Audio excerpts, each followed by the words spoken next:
No, yung tinext mo sa akin? Bulacan? Yeah. Di ba dun yung maraming nagko-contest, yung mga K-pop? No, not there. Eh, saan? Teka nga, makikipagkita ka sa akin dito sa Skilipang walang tao, kundi tayo lang. Para lang sabihin sa akin na sa Bulacan kayo lilipat ni Atchi. Yeah? Bakit? Bakit? What? Bakit mo pa sinasabi sa akin? Ba't di ka na lang nag-text?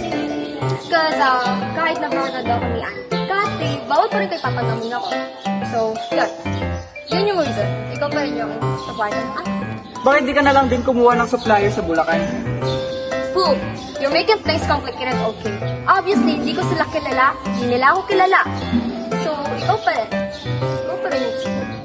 Shit tayo eh. Gustong-gusto mo ko inaano eh. Ew! Oh my gosh, ew! Ew, I hate your smile. No. What? You don't want racket? You don't want 5,000?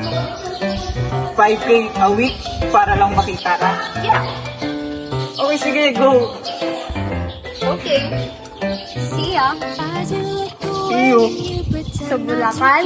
Sa Bulacan. Ingat ka.